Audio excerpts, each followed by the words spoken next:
پھر مغل سلطنت کے اندر کی ایک آپسی لڑائی بھی احمد شاہ ابدالی کے لیے بہت مددگار ثابت ہوئی۔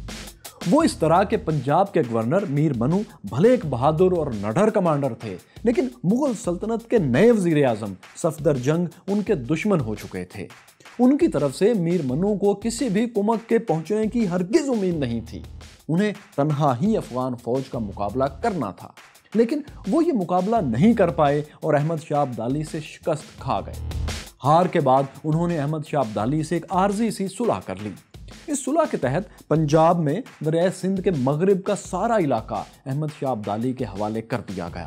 اس کے علاوہ پنجاب کے 4 علاقوں سیالکوٹ، پسرور، گجرات اور اورنگ آباد کا سالانہ ریونیو جو کہ اس زمانے میں 14 لاکھ روپے بنتا تھا، وہ بھی احمد شاہ ابدالی کو دینے کا وعدہ کر لیا گیا۔ میر منو اور احمد شاہ ابدالی میں صلح کا یہ معاہدہ 1749 میں ہوا تھا، لیکن یہ معاہدہ 1-2 برس ہی چل پایا۔ اس کی وجہ یہ تھی کہ میر منو کسی وجہ سے یا پھر شاید جان بوجھ کر احمد شاہ ابدالی کو خراج کی رقم ادا نہیں کر رہے تھے۔ اس پر 1752 میں احمد شاہ ابدالی نے پنجاب پر تیسرا حملہ کیا۔ لاہور کے قریب دریائے راوی کے کنارے میر منو اور احمد شاہ ابدالی کی فوجوں میں ایک اور جنگ ہوئی۔ مغلوں کی اس فوج نے دریائے راوی کے کنارے احمد شاہ ابدالی کا مقابلہ تو خوب کیا، لیکن ایک بار پھر شکست کھائی۔ میر منو 10,000 فوج کے ساتھ پیچھے ہٹے اور لاہور کے قلعے میں محصور ہو گئے۔ اب وہ قلعہ بند ہو کر لڑنے کا فیصلہ کر چکے تھے، لیکن آپ جانتے ہیں کہ کتنی بھی دیر وہ قلعہ بند ہو جاتے، جب تک دہلی سے کوئی لشکر ان کی مدد کو نہ پہنچتا، وہ احمد شاہ ابدالی کو شکست نہیں دے سکتے تھے، ان کا محاصرہ ختم نہیں کروا سکتے تھے، اور دہلی کے وزیر اعظم تو ان کے دشمن ہو چکے تھے۔ جب انہوں نے دیکھا کہ اب وہ احمد شاہ ابدالی سے لڑ کر نہیں جیت سکتے، تو انہوں نے ہتھیار ڈالنے کا فیصلہ کر لیا۔ ہتھیار ڈالنے کے لیے وہ خود چل کر احمد شاہ ابدالی کے سامنے پیش ہو گئے۔ احمد شاہ ابدالی نے ان سے پوچھا، اگر مجھے شکست ہو جاتی اور میں گرفتار کر کے تمہارے پاس لایا جاتا تو تم مجھ سے کیا سلوک کرتے؟ میر منو بولے، میں تمہارا سر کاٹ کر مغل شہنشاہ کو بھجوا دیتا۔ احمد شاہ ابدالی نے پوچھا، اب تم میرے پاس ہو، بتاؤ تمہارے ساتھ کیا سلوک کروں؟ میر منو نے جواب دیا، اگر تم سوداگر ہو تو فدیہ مال و دولت لے لو اور مجھے چھوڑ دو، اور اگر واقعی عادل اور رحم دل بادشاہ ہو تو مجھے معاف بھی کر سکتے ہو۔ احمد شاہ ابدالی اس جواب سے متاثر ہوئے۔ انہوں نے میر منو کو فرزند خان بہادر کا خطاب دے کر اپنی طرف سے لاہور کا گورنر مقرر کر دیا۔ لیکن دوستو، یہ رحم دلی مفت میں نہیں تھی۔ دراصل آپ کو اس وقت کے حملہ آوروں کی ایک نفسیات سمجھنا ہوگی، ایک مشکل سمجھنا ہوگی۔ وہ یہ کہ انہیں اپنی ریاستیں چلانے کے لیے، اپنی سلطنت کا نظم و نسق چلانے کے لیے لمبے چوڑے مال و دولت کی ضرورت ہوتی تھی۔ اس لیے وہ ایسی سرزمینوں پر حملے کرتے تھے جہاں سے زیادہ مال و دولت حاصل کیا جا سکے۔ ساتھ میں وہ یہ بھی خیال رکھتے تھے کہ حملے کے بعد ایسے شخص کو مفتوح علاقے میں گورنر بنا کر جائیں جو زیادہ سے زیادہ ٹیکس جمع کر کے ان تک ہر سال بھجواتا رہے، یعنی وہ طاقتور بھی ہو اور قابل بھی ہو، ایسے شخص کو وہ گورنر بنایا کرتے تھے، اور یہ ان کی مجبوری ہوا کرتی تھی۔ یہی احمد شاہ ابدالی کے ساتھ بھی یہاں ہوا۔ انہوں نے میر منو کو معاف کرنے اور اپنا گورنر بنانے کے ساتھ ساتھ فدیہ بھی، مال و دولت بھی پورا وصول کیا۔ انہوں نے میر منو سے 26 لاکھ روپے کی رقم فوری حاصل کی، جبکہ 4 لاکھ روپے مزید رقم کی ادائیگی کا وعدہ بھی لے لیا۔ اس طرح دوستو، پنجاب ایک بار پھر احمد شاہ ابدالی کی افغان سلطنت کے زیر اثر آ گیا، بلکہ پنجاب کے ساتھ ساتھ کشمیر بھی ان کی سلطنت کا حصہ بن گیا، کیونکہ افغان سپہ سالار عبداللہ خان نے سری نگر فتح انہی دنوں کیا تھا۔ دلچسپ بات یہ ہے کہ افغان سالار نے سری نگر فتح کرنے کے لیے کوئی جنگ نہیں لڑی، بلکہ کشمیریوں نے بغیر لڑے ہی سری نگر افغان فوج کے حوالے کر دیا۔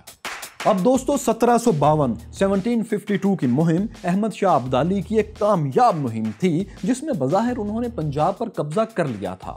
مغل دربار نے بھی پنجاب پر افغانوں کا قبضہ تسلیم کر لیا تھا۔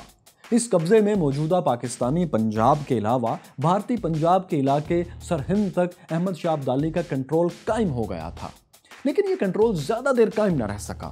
پھر اچانک ایک حادثہ ہوا جس نے پنجاب کی تاریخ بدل دی۔ ہوا یہ کہ گورنر میر منو، جو کہ ایک قابل سپہ سالار تھے، وہ ایک روز شکار کھیلنے نکلے۔ جنگل میں سکھوں نے ان پر حملہ کر دیا اور اس حملے کے دوران میر منو گھوڑے سے گر کر ہلاک ہو گئے۔ ان کی موت نے پنجاب کا سیاسی نقشہ اور امن و امان کی صورتحال کو بدل دیا۔ پنجاب میں پھر آئندہ 7-8 برس تک کوئی بھی مضبوط حکومت قائم نہ ہو سکی۔ پنجاب میں اس پولیٹیکل کیوس کی ذمہ داری بہت حد تک احمد شاہ ابدالی پر بھی آتی تھی۔ وہ بھلا کیسے؟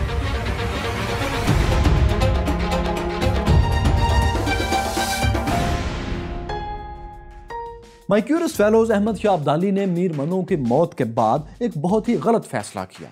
وہ یہ کہ میر منو کے بعد پنجاب جیسے اہم صوبے کا گورنر کسی تجربہ کار شخص کو نہیں بنایا، بلکہ جسے بنایا اس نے تو ابھی پاؤں چلنا بھی نہیں سیکھا تھا۔ یہ تھا میر منو کا 2 سالہ بیٹا محمد امین خان۔ احمد شاہ ابدالی نے امین خان کو گورنر پنجاب مقرر کیا اور ان کی والدہ میر منو کی بیوہ مغلانی بیگم کو ننھے حاکم کا نائب بنا دیا، یعنی ننھے حاکم کے بالغ ہونے تک اقتدار مغلانی بیگم کے سپرد کر دیا گیا۔ اب مغلانی بیگم کے پاس نہ تو حکومت چلانے کا تجربہ تھا، نہ صلاحیت تھی۔ اس کا نتیجہ وہی نکلا جو نکلنا تھا، یعنی پنجاب میں مقامی گروہ اپنے اپنے طور پر اپنے اپنے علاقوں میں خود مختار سردار بن کر پاور پالیٹکس کرنے لگے۔ طاقت کے ان کھلاڑیوں میں کچھ مغلانی بیگم کے قریبی رشتہ دار تھے اور کچھ دوسرے لوگ اور سردار بھی تھے جو بہت زوراور تھے۔ یہ سب لوگ لاہور پر قبضے کے لیے آپس میں لڑنے لگے۔ پنجاب کے ننھے حاکم محمد امین خان کو بھی مبینہ طور پر زہر دے کر کسی وقت ہلاک کر دیا گیا۔ پھر ایک کے بعد ایک طاقتور سردار لاہور پر چڑھائی کرتا اور قبضہ کر کے بیٹھ جاتا۔ اس کے بعد وہ اس وقت تک لاہور میں لوٹ مار کا بازار گرم رکھتا جب تک کوئی دوسرا طاقتور سردار اسے اقتدار سے بے دخل نہ کر دیتا۔ ایک موقع پر مغلانی بیگم کے ماموں نواب عبداللہ نے بھی لاہور پر قبضہ کر لیا۔ اس وقت لاہور کا خزانہ خالی ہو چکا تھا۔ نواب عبداللہ نے اپنی تجوریاں بھرنے کے لیے عام شہریوں کی جیبوں تک کی تلاشی لینا شروع کر دی اور ایک ایک پیسہ ان سے نکلوانے لگا۔ اس دور میں لاہور میں یہ کہاوت مشہور ہو گئی کہ حکومت نواب عبداللہ، نہ رہی چکی نہ رہا چولہا، یعنی نواب عبداللہ کی حکومت میں کسی کے پاس نہ تو آٹا پیسنے کے لیے چکی ہے اور نہ وہ چولہا جس پر روٹی پکائی جا سکے۔ تو دوستو، افغانستان کی ابدالی سلطنت کے ماتحت پنجاب کا یہ حال ہو چکا تھا کہ لاہور کا خزانہ خالی تھا اور عوام در بدر تھے۔ امن و امان کی صورتحال بہت خراب تھی، لیکن اتنے خراب حالات کے باوجود احمد شاہ ابدالی پنجاب پر کوئی توجہ دینے کے بجائے دہلی پر ایک اور حملے کا پروگرام بنا رہے تھے۔ 1756 میں انہوں نے دہلی پر حملہ کر دیا۔ دہلی پر اس وقت انتہائی کمزور مغل بادشاہ عالمگیر ثانی کی حکومت تھی۔ وہ احمد شاہ ابدالی کا مقابلہ کرنے کا سوچ بھی نہیں سکتے تھے، سو انہوں نے بغیر جنگ کے ہی دہلی افغان لشکر کے حوالے کر دیا۔ لیکن احمد شاہ ابدالی نے دہلی کے تخت کو بھلا کیا کرنا تھا؟ انہیں تو مال و دولت چاہیے تھا، سو وہ مغل بادشاہ سے مسلسل 2 کروڑ روپے کا مطالبہ کرنے لگے۔ اب مغل 2 کروڑ کہاں سے لاتے؟ ان کے خزانے میں تو جھاڑو پھر چکے تھے، وہاں تھا ہی کیا جو وہ کسی کو دیتے۔ سو احمد شاہ ابدالی کو جب دہلی کے شاہی خزانے سے کچھ نہیں ملا تو انہوں نے درباری امراء کو لوٹنا شروع کر دیا۔ مغل سلطنت کے وزیر غازی خان سے 18 لاکھ روپے کی رقم اور ہیرے جواہرات انہوں نے چھین لیے۔ اس کے علاوہ احمد شاہ ابدالی نے اپنے 11 سالہ بیٹے کی شادی عالمگیر ثانی کی بیٹی زہرہ بیگم سے کر دی۔ انہی دنوں سابق مغل شہنشاہ محمد شاہ رنگیلا کی 16 سالہ بیٹی حضرت محل بیگم کی خوبصورتی کے چرچے عام تھے۔ ہند سندھ میں لوگ جانتے تھے کہ حضرت محل اتنی پرکشش ہیں کہ 60 سالہ عالمگیر ثانی نے بھی ان سے شادی کی خواہش کا اظہار کیا تھا، لیکن حضرت محل کی والدہ کے انکار کے باعث یہ رشتہ نہیں ہو سکا۔ پھر جب احمد شاہ ابدالی نے دہلی پر قبضہ کر لیا تو انہوں نے بھی حضرت محل کی خوبصورتی کا ذکر سنتے ہوئے ان سے شادی کا فیصلہ کیا۔ مفتو ماں نے اس پر بھی سختی سے انکار کیا اور کہا کہ میں اپنی بیٹی کو اپنے ہاتھوں سے قتل کر دوں گی، لیکن کسی افغان کے حوالے نہیں کروں گی۔ لیکن دوستو، آپ خود ہی بتائیے، بھلا ایک زبردست طاقتور فاتح کے سامنے ایک بوڑھی مفتو بیوہ کے انکار کی کیا اہمیت تھی؟ سو احمد شاہ ابدالی نے دہلی میں حضرت محل بیگم سے نکاح پڑھوا کر انہیں اپنے عقد میں لے لیا۔ جب تک احمد شاہ ابدالی دہلی میں رہے، خطبہ جمعہ میں ان کا نام بطور حکمران لیا جاتا رہا۔ احمد شاہ ابدالی نے دہلی کے ہندوؤں کو حکم دیا کہ وہ مسلمانوں کی طرح پگڑیاں نہ پہنیں بلکہ اپنے ماتھے پر واضح نشان لگائیں تاکہ انہیں مسلمانوں سے الگ پہچانا جا سکے۔ جن ہندوؤں نے ماتھے پر نشانات نہیں لگائے انہیں بھاری جرمانے کیے گئے۔ لاہور کی طرح دہلی میں بھی احمد شاہ ابدالی نے اپنے نام کے سکے فوری طور پر جاری کروائے تاکہ سکہ رائج الوقت پر ان کی مہر ثبت ہو جائے۔ دہلی کو پوری طرح کنٹرول میں لانے کے بعد احمد شاہ ابدالی نے جہان خان اور نجیب الدولہ کو 20,000 فوج دے کر متھرا اور آگرہ کو فتح کرنے کے لیے بھیجا۔ ہندوؤں کا عقیدہ تھا کہ ان کے بھگوان کرشن کا جنم ان میں سے ایک شہر متھرا میں ہوا تھا۔ یہی وجہ تھی کہ وہ متھرا کو مقدس سمجھتے تھے۔ وہاں ان کے انگنت مندر تھے، لاتعداد بت بھی نصب تھے۔ احمد شاہ ابدالی نے انہیں حکم دیا کہ متھرا ہندوؤں کا، کافروں کا شہر ہے، یہاں کے لوگوں کو تلوار کی نوک پر رکھ لو۔ انہوں نے اپنی فوج کو حکم دیا کہ دہلی سے آگرہ تک کسی کو کوئی کھڑی فصل نظر نہیں آنی چاہیے۔ انہوں نے اپنے لشکر کے ہر سپاہی کو لالچ دیا کہ کافروں کے سر کاٹ کر وزیر اعظم کے دروازے پر رکھ دیے جائیں۔ ہر سر کے بدلے میں کاٹنے والے سپاہی کو 5 روپے شاہی خزانے سے انعام دیا جائے گا۔ احمد شاہ ابدالی کے اس حکم کا نتیجہ یہ نکلا کہ افغان سپاہیوں نے انعام کے لالچ میں متھرا کے گلی کوچوں میں خون کی ندیاں بہا دیں۔ ہزاروں مردوں، عورتوں اور بچوں کو بے دردی سے یہ دیکھے بغیر مارا گیا کہ ان کا مذہب کیا ہے۔ اب کٹی گردن پر تو لکھا نہیں ہوتا کہ کس مذہب کے ماننے والے کی یہ گردن ہے، خون تو سب کا ایک سا ہوتا ہے۔ ایک مسلمان سنار جیولر نے ایک افغان سپاہی کے سامنے سارے کپڑے اتار دیے اور دہائی پر دہائی دی کہ اس کے ختنے ہو چکے ہیں، وہ مسلمان ہے، لیکن اس کے باوجود اسے بھی قتل کر دیا گیا۔ افغان لشکر نے شہر میں نصب ایک ایک بت توڑ ڈالا۔ ہسٹورین آغا کیسر علی نے اپنی کتاب میں ایک واقعہ نقل کیا ہے۔ وہ لکھتے ہیں کہ متھرا کے بڑے بڑے بھاری بت افغان ضربوں سے ریزہ ریزہ ہو کر پولو کی گیند کی طرح گلیوں میں ٹھوکریں کھاتے پھرتے تھے۔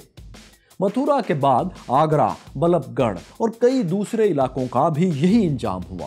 لیکن جب احمد شاہ ابدالی نے متھرا کے قریب ہندوؤں کے ایک اور مقدس شہر پوگل پر حملہ کیا تو یہاں ایک عجیب صورتحال پیدا ہو گئی۔ اس شہر میں ہزاروں ہندو سادھو رہتے تھے اور افغان لشکر شہر سے باہر پڑاؤ ڈال چکا تھا۔ یہ لشکر کسی بھی وقت شہر پر حملہ کر سکتا تھا، لیکن اس سے پہلے کہ یہ حملہ آور ہوتے، شہر کے سادھو سر سے پاؤں تک الف ننگی حالت میں جسموں پر راکھ مل کر شہر سے باہر موجود افغان فوج پر جو ہتھیار ہاتھ آیا وہ لے کر پل پڑے۔ یہ حملہ اتنا اچانک اور شدید تھا کہ احمد شاہ ابدالی پیچھے ہٹنے پر مجبور ہو گئے۔